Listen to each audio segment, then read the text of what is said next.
Hey everybody, I'm Jody Vance. And I'm George-Affleck. And it's time for... It's raining again. Oh yeah, it's raining again. UnSpun.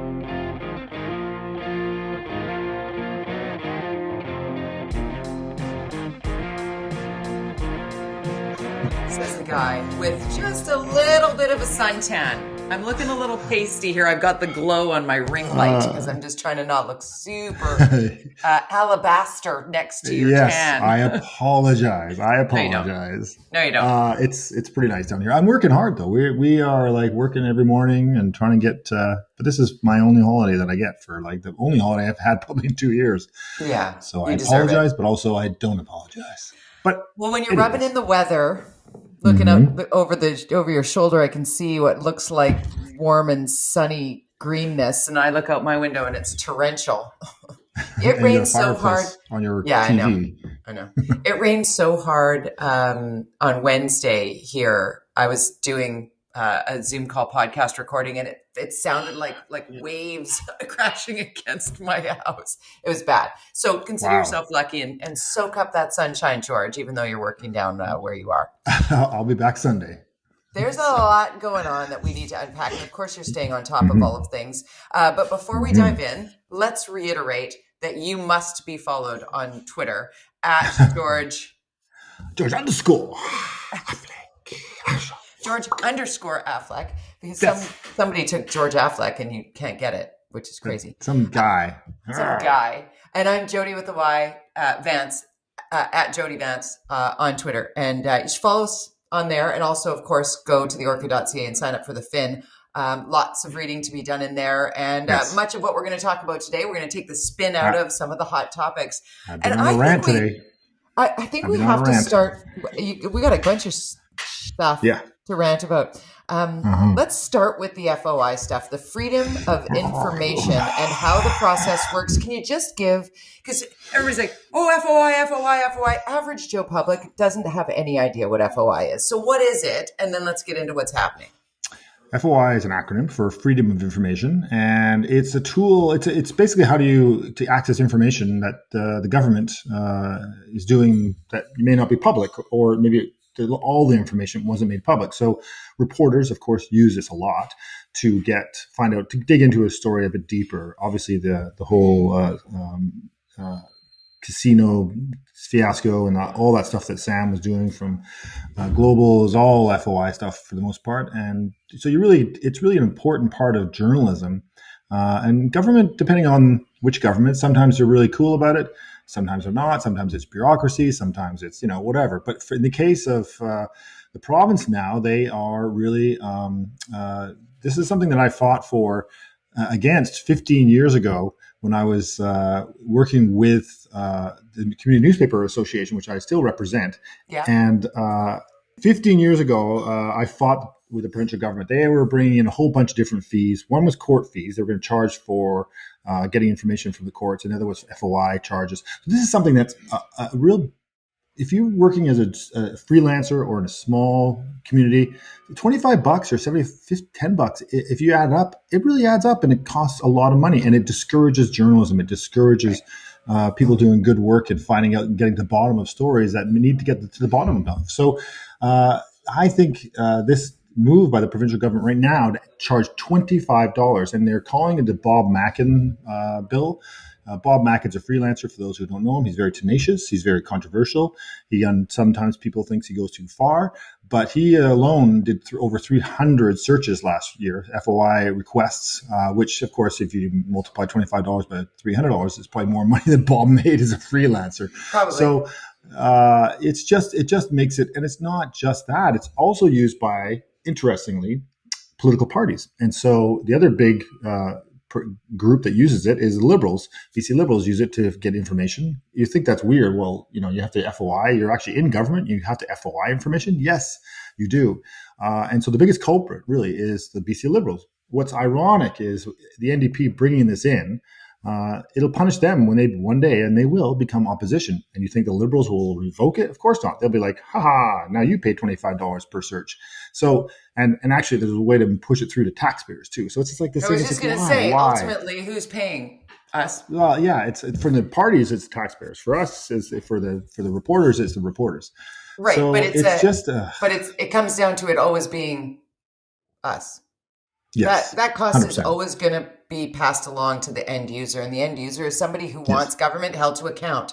Or if it's not a government issue, because documents can be FOIs for policing, FOIs for all sorts of absolutely avenues of life. I mean, it's not just government, but it's, if you wanted to know, I witnessed, this is super random, but I witnessed a hit, struck individual by car down at the corner of Howe and Georgia Street. I was coming to and from the TD Tower there, and it was a rainy, dark sort of November afternoon. And I watched a young woman get hit by somebody who tried to sneak around that flashing, arrow from Georgia onto Howe. And I was shaken by it, and I went into work after and said, I can't believe what I just witnessed.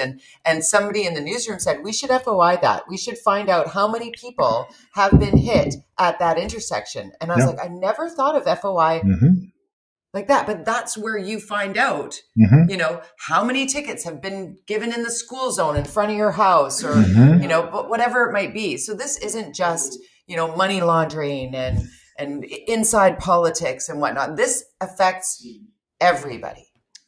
Absolutely. And I think it feeds into the narrative by charging of the desire to be opaque as a government. And I don't think that is a good thing. It's a desire not to provide information in a transparent way. And certainly when I was on council in Vancouver, and I was very frustrated by the slowness of the FOI staff at the City of Vancouver. And you heard it constantly from reporters. And in a national study, Vancouver ranked the worst for getting information. It's very frustrating, and it's not good for us to not know what's going on, as there becomes less and less reporters out there, and that's a fact. And they get less and less time to cover the stories that need to be covered. If you put up more barriers, you're going to have less and less quality reporting, because they just and investigative reporting, because they just can't afford it, or especially if they're freelancers. So it's just a bad narrative all around. But I have very, very low expectations, because I know the people in this government in British Columbia, the NDP, are the same people, a lot of them, that were in the Vancouver's government. Yeah. And they certainly loved opaqueness in Vancouver. And I think anybody who lives in Vancouver knows that. It's no better now, unfortunately, but certainly what was created was bad. And I have a friend who worked in worked within the Chrétien government way back, and their policy was really open. Like, just give journalists whatever they want. Like, just give it to them. Just like bury them, force them to do the research. So that's an effective approach, because you're saying, we're open. Here's all the stuff. Go for it. And it slightly overwhelms a reporter potentially. Like, oh my God, now I got so much information. But it's like, it's just easier. Why fight it? Did you? If you fight it, yeah. Did you see Penny Daflos? Her story at CTV? Yeah. And she laid out all of the documents that she got through FOI about COVID-19. And it was just like a sea of redacted documents. Like, it was really quite. And Penny's being. We're going to give you the documents, but we're going to just make sure that there's no meaningful data to be. It's really. So there's. Here's the irony, is that now the want for information to hold government to account in this situation becomes the story. Yeah, like it's 100%. The story. And it needs to be, and everybody needs to be aware, which is why we talk about it off the top here on UnSpun podcast. Yes, we got a lot to get to. So let's jump to now, sticking with the provincial government. Let's give an update on COVID-19, because it's a good news, bad news situation. Northern Health is in crisis. It's not a good scenario. The numbers The numbers that we're all looking at now is the daily death tolls, and that is consistently in the 5-6 plus. It's just terrifying. Younger people, yes, unvaccinated or under-immunized people, or people with underlying health conditions. So that being what that is, we can also talk about our vaccination rates in the places where uptake is very good in this province, and we're reaching 90% in first dose and high 80s in second dose, right? Vancouver. Yep. Vancouver. Yeah. And now we're seeing that, Dr. Henry announcing in her briefing this week that as of Monday, so depending on when you're watching this, but as of, what is it, Monday, 25th? 26th? Yeah. There you go. There will be no limits on gatherings. Like, I'm going to be able to, I'm selfish. I'm going to just take it up right to me. I'm going to be able to go to a 5440 concert with everybody there. We won't be allowed to dance. We'll all have to wear masks. Happy? Everybody. Don't she look happy? Don't she? Don't she look? Okay, so I will wear a mask. I will not dance. I'll try not to dance. But I'll be thrilled to be in a room full of fully vaccinated people. And that's where we're at now. Get rewarded for thank you. I mean, it's only fair that if we do our part, that we should be rewarded. And if you don't, sorry, now we're at the stage you get punished. And by punish is really, we just don't change anything. We're just making it continue to be restricted. I don't understand why you'd still want to live in the world from 6 months ago, but apparently up north they're fine with it. I don't get it.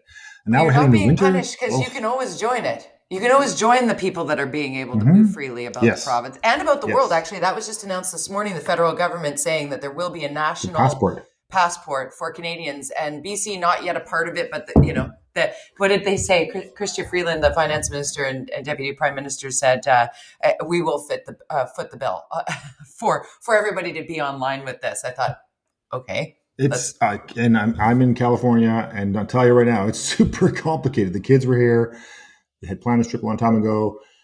It's so complicated to come here and then to go back. And if we can make that easier, it's for our own psychology, for our own psychotherapy. I don't know what. We just need to have our freedom back. And if we do the work that we know the answer, which is vaccination, let us do our thing. The word you're looking for is psyche. Thank you. We will all feel better and more normal. I mean, we just look around and see so much chaos, and these hints of normalcy that are starting to return. I think and watching the economy, shift and move and see where shopping local now never been more important when we're talking about supply chain. Oh my gosh, there's going to be nothing on the shelves at Christmas. It's like, the local artisans are like, I got stuff. I got some honey for you. I got things. Give people that. I got things. Here's some vegetables. But we can't go to Corduroy. No, Corduroy, the local restaurant on 4th Avenue, who's being very, very vocal. Cornwall. Yeah. Kitts area, if you know Vancouver, have been pretty much shut down. The city revoked their business license. They kept running. Now the health. Now they've said no, you don't pass your health standards, so you don't have that. So you can't run a restaurant if you don't have a license or the certificate from the provincial health authority. So they're done. I mean, they have to close unless they don't, which, given their behavior, I wouldn't put it past them. They believe the conspiracies. So what do you do? Hey, speaking of that, did you hear about the guy, what's his Cool Baba, the guy that planned that massive rally, the anti I hear he's feeling unwell. I hear he is as sick as he's ever been in his life. And the symptoms are chills, body aches, fever. He's been coughing. He's never coughed so hard in his life. He's never had a flu like this. I wonder what it is. I mean, it's just he's been hugging people and lots of handshakes and hugs and da-da-da. It's like, here's dude, here is why it's so bad. Colin Powell died this week, right? Big guy, General Colin Powell in the States. Yeah. Double vaccinated, 84 years old. Multiple myeloma. Cancer. Had some cancer issues. So very vulnerable. Was being careful, but somebody gave him COVID. And probably died. Somebody unvaccinated, who knows where, how. But this is the kind of an 84-year-old man who could have lived probably another several years, died because of people not taking this seriously. It's amazing to me that it's still something that people don't get. I just don't understand it. And you watch any bit of whatever, what's his Hannity? Is it Sean Hannity? No. Sean Hannity? Tucker Carlson. Tucker Carlson. Sorry, I get them. They're all interchangeable in my head. Mm-hmm. But there he is talking about, if you get vaccinated, you're sheep or you're da-da-da. It's mandated at Fox News that everybody be vaccinated. Like, he's actually sitting there fully vaccinated, telling people to. I know it's told people like that locally. They're fighting the freedom of choice. So they've chosen to get vaccinated, but that doesn't mean that they shouldn't fight for freedom of choice. is how they spin their argument. It's not about necessarily about the conspiracies about this thing having Bill Gates computer chips inside it or whatever. It's this is about your rights as a person, et cetera, et cetera. And okay, what do you do? I mean, I'm scared for America. That's the bent they're taking. Yeah, I'm scared for America. Donald Trump has this new Truth Social that he's launching. I look forward to seeing that. No, yeah. I don't. Yeah, ironic title. Okay, so I feel for our friends south of the border. My parents are for the first time in 2+ years at their place in Palm Springs because they're fully vaccinated.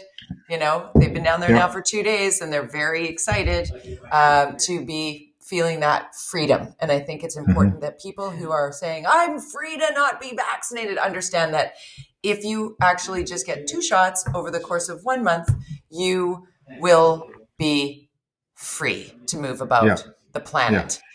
So let's leave that there. I'm sure we'll talk about it much more. But I want to get into some municipal politics with you, George. We can flip a coin. Do you want to start with Surrey or do you want to start with Vancouver? I don't know. Well, we'll talk about Corduroy, so we'll talk a bit about Vancouver. I mean, the mayor had a big announcement at City Hall about housing, re-announcing something he announced a couple of years ago regarding, and he talked about six plexes or 6 units on a single family home. He's going to make this a thing that's possible. I found it interesting because it was a political announcement with a unique URL, a unique website, total data mining announcement held at City Hall. It's a political announcement for a person running basically his campaign. It's totally inappropriate use of taxpayer dollars to be doing this. It's a data mining program. The concept, just so people understand this, and I had a back and forth with a bunch of people today on Twitter about this, trying to help them understand that I've always been about this sort of gentle density, 100% gentle density, but it's not as simple as that. It's not simple to simply build 6 units on any single family home in the city. There are massive issues related to infrastructure, and we all know about the sewers in our city and how we're trying to fix those. We know how challenging that is in our water. You can't just suddenly put 2,000 units in an area like in Dunbar and go, there we go. It just doesn't work that way. Without upgrading that whole system. Like you've referenced, when all of those units down in Yaletown and the north side of False Creek, and when all of those huge buildings went up, that infrastructure was taken care of so that it could be supported. And there's not like a magic wand. Yeah, exactly. And it's paid for by the development cost levies. The builders who put in more density generally have to pay for the infrastructure that's there. So the concept that a small developer, or a bunch of them are going to want to build an area where they suddenly had, and your bill for the new sewer is $1 billion or whatever. Yeah. It's like, it's not viable. It's completely. So has he not thought this through? Does the mayor not understand this? So this is just a sparkly thing?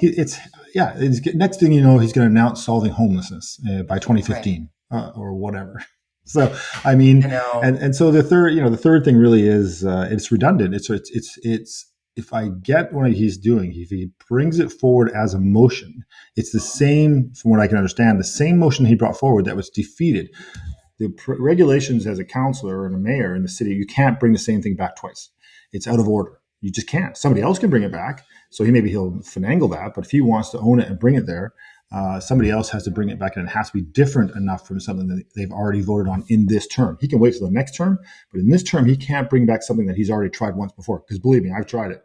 I got shot down, and I learned about the whole rules related to out of order. And this was one that you are called out of order if any of the councillors decide to call him on it. So somebody has to say you're out of order.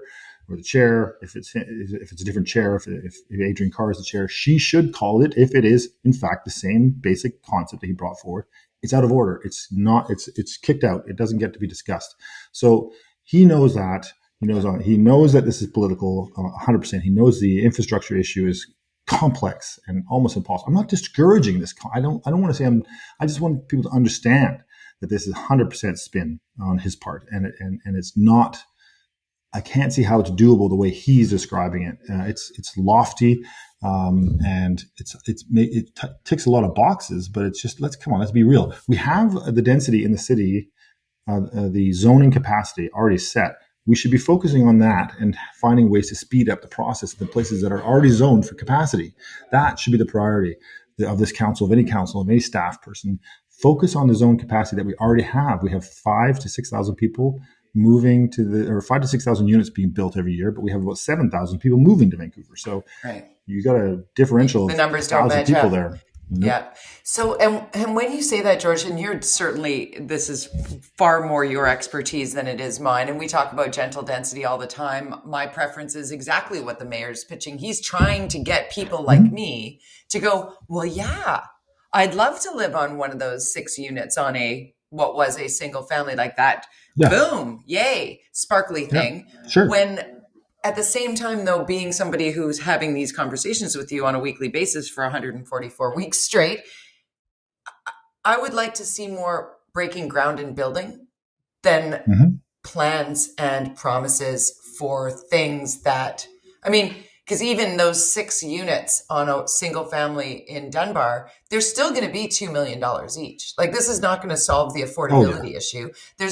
So there are a bunch of things here that it just, I feel like this mayor is not prepared to get his hands dirty in the digging in the dirt that needs to happen to unstick the permit line and cut through the red tape that needs to be done. All the things we've talked about so many times, George. And when I saw that tweet move, I thought, well, here we are. We're inside the 1 year to election day, and this is what we're going to get now. I think my response to you, I sent it to you, you sent it back to me, and then I just said, gross, come on. I want him to do better by the people of Vancouver. He's out of time now. He's out of time to achieve any goals. And what has he achieved? And he'll say that anything that he has achieved, but most of the stuff that's happened in this council's term is stuff that was approved when I was there. Exactly. So they haven't achieved much, except for the property tax shift to away from business. That's a big achievement. I'll give him that. That is a big achievement. And I like Melissa DeGenova. She just got her motion unanimous for veterans parking. Bravo. Yeah, very, very, yes, bravo. That was unanimous and a bit expensive, but it's a good PR move. And hey, these guys gave they risked their lives, and they've given service. And if they want some free parking, as long as it doesn't cost $1,000 a year like it does. Oh wait, don't get into that. Let's not go into that. I don't even want to start with that because I want to shift to Doug McCallum, the Surrey mayor. Speaking of parking and feet and signage and FOI and freedom and all that stuff. All of it. So the bylaw about signage. What did he do? Yes. The bylaw is that you now cannot have, of course, you can, on your own personal private property, you're not allowed to have any type of political signage nor referendum-related signage. Therefore, basically saying you're not allowed to support the RCMP over the Surrey police force. Basically, he's trying to, and it's backfiring. It's backfiring big time. I wouldn't be surprised if people in Surrey painted the side of their house with what would be on a sign. And, Well, it's in 2 weeks out of referendum day. This is related to the referendum on the police in Surrey. Yes. RCMP, keep the RCMP, get rid of the RCMP. His argument is that, hey, I had an election. This is what I stood for, and I won. And this was the mandate. Moving forward with it, it's a good argument. I hate referendums. I think they are. You want to change government. If you don't like his ideas, then change him. But he's pushing it through. I don't think everybody thought he'd pull this off. That's the thing. Yeah. So I know Bill Tillman, who everybody may know out there, is part of the, Keep the RCMP campaign. He's a very strategic guy. I know he's very good at what he does. And he's definitely using this as a weapon against McCallum.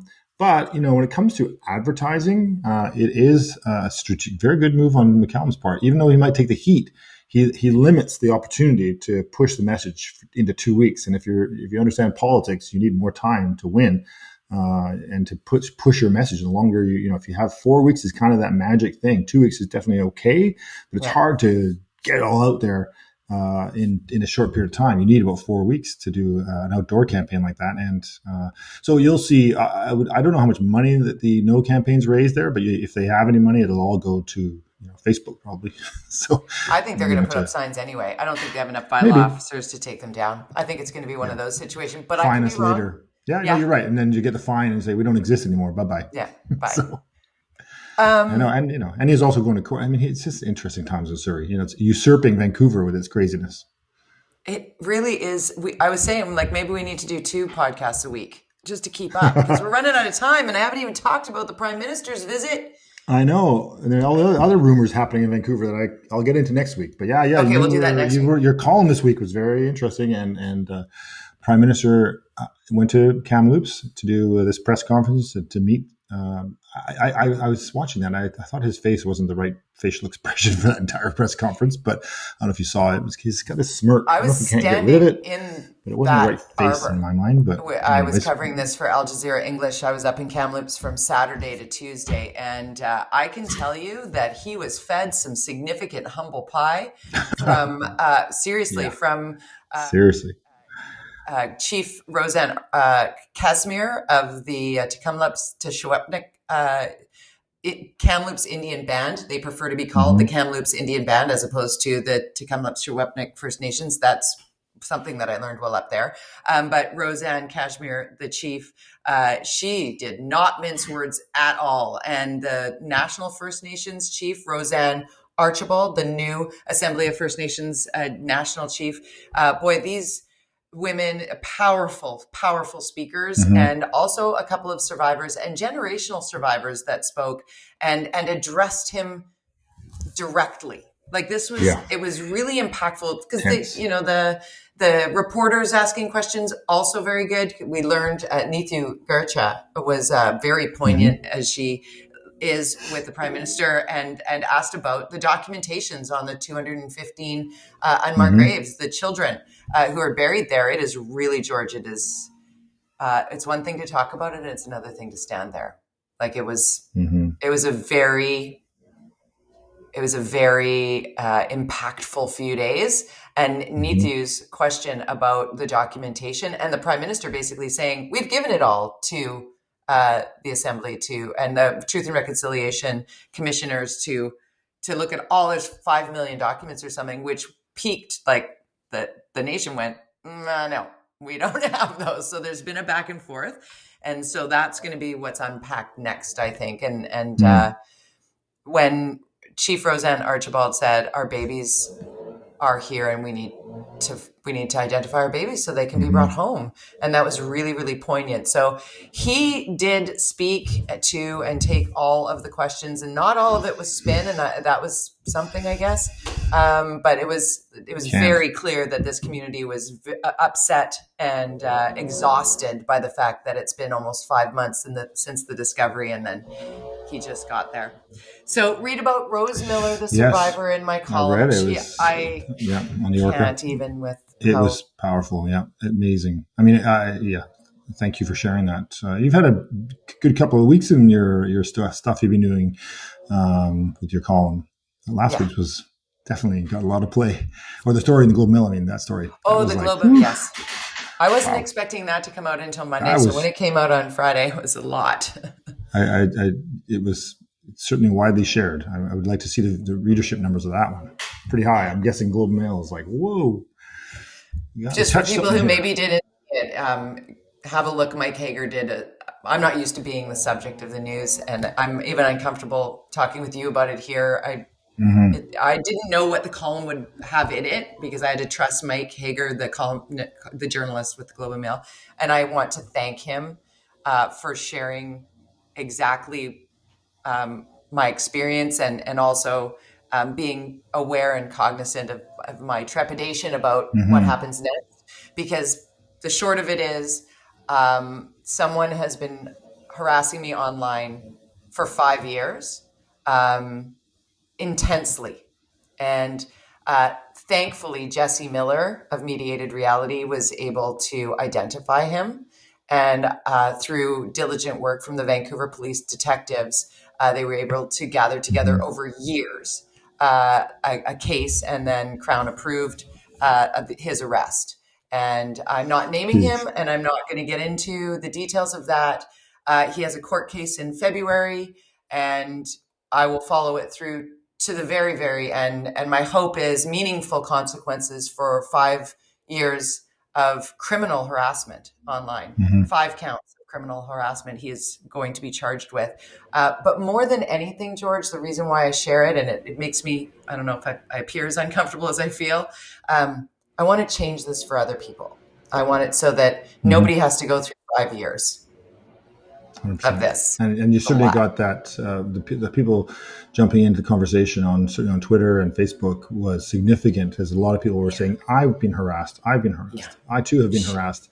Kim Boland, who's well known. Anyways, I would recommend anybody read your article, look at the comments about it, see what's going on, and it's important for people to understand that what you put yourself through for us as people who consume news and information, people have to respect that and respect the process and respect you and any woman, and the story gets into all that about why this is important and why we need to take this very seriously as a society, because it's not cool. It's only the beginning of what, and you've helped me through a lot of this, as I've said. I've shared this with you over the years that we've been working together here, and I appreciate your ear and support, and all of the support to everybody. Every single retweet, like, and message, I got all of them, and I was overwhelmed by the love and support, and it moves me. So thank you, and this is just the beginning. So let's keep that conversation going. Anybody who wants to talk about it more, you know where to find me. At theorca.ca and at george_affleck,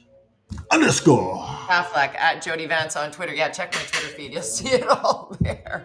And I'll see you next week in Vancouver. Oh, yeah. Welcome back to the rain. Yeah.